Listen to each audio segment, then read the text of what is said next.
हाय, कैसे हैं सब लोग। कोरोना वायरस के इस ज़माने में आशा रखता हूँ कि सारे लोग सेफ हैं, घर पे हैं, महफूज हैं। मुझे कहा गया है कि जो सबसे पहला असर है नाटक का या थिएटर का मुझ पे, वो कौन सा है उसके बारे में मैं थोड़ा सा बताऊं। तो मुझे याद आता है कि मैं बनारस में था स्कूल में। तो उस दौरान दुर्गा पूजा के दौरान कलकत्ते से यात्रा कंपनियां, जो वहाँ का बंगाल का फोक थिएटर फॉर्म है, उस फॉर्म के जो है ना कंपनियां होती थी प्रोफेशनल, वो आते थे वहाँ पे, टूरिंग कंपनीज टू परफॉर्म। और सारे लोग बड़े चाव से देखते थे।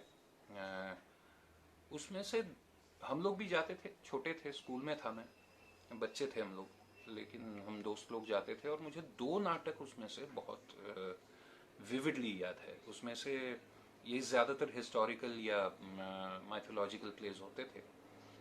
एक नाटक था नादिर शाह की ज़िंदगी पे, और उसकी जो शुरुआत है, जो प्रोलॉग सीन है, वो मुझे थोड़ा थोड़ा याद आता है कि दो सोल्जर्स वो चल रहे हैं और वो स्टेज पे आते हैं और कहते हैं कि हमें ऐसा लग रहा है जैसे कि कोई हमारा पीछा कर रहा है, चलो छुप जाते हैं, देखते हैं कौन पीछा कर रहा है।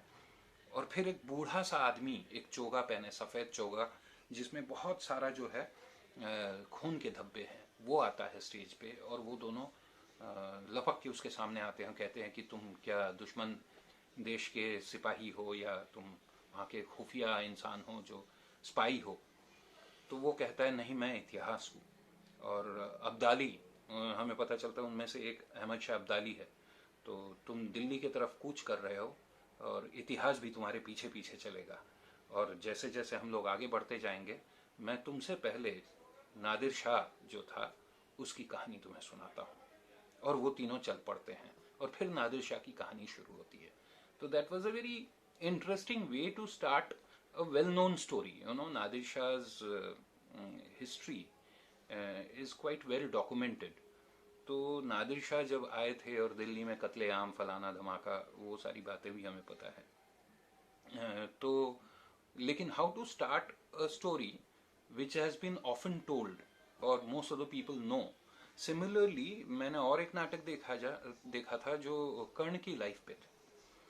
तो again, it's a story from Mahabharata. Everybody knows about Karna's life, but in their interpretation of Karna's life, Shakuni and Krishna both were collaborators who were bringing down the Kuruvansh, and Karna was a pawn in this whole political game. तो इस तरीके से उन्होंने महाभारत को interpret किया था। और एक वेल टोल्ड, एक ऑफ्टन टोल्ड स्टोरी को एक नया ट्विस्ट दिया था। तो मुझे वो बात बड़ी अच्छी लगी थी उनकी। तीसरा और एक नाटक जो मेरे दिमाग में बसा हुआ है वो है कि छुट्टियों में अक्सर मैं कलकत्ते जाया करता था, क्योंकि मेरा ननियाल था वहाँ पे। और मेरे मामा जी ने मेरे लिए और मेरी मम्मी के लिए दो टिकटें वो लेकर आए थे एक नाटक के लिए। नाटक का नाम था नाथवती अनाथवत, जो एक सोलो परफॉर्मेंस था। और मुझे याद है कि मैं जाना नहीं चाहता था, क्योंकि मुझे ना ऐसा लगा कि एक इंसान बोलेगा तो पूरा पूरा नाटक है, तो कैसे बोर हो जाऊंगा मैं। और मैं गया, और वो सोलो परफॉर्मेंस था by Shaoli Mitra, the illustrious daughter of the great Shamu Mitra and Tripti Mitra. And she performed this play based on a book by Iravati Karve. It was Mahabharat from Draupadi's point of view.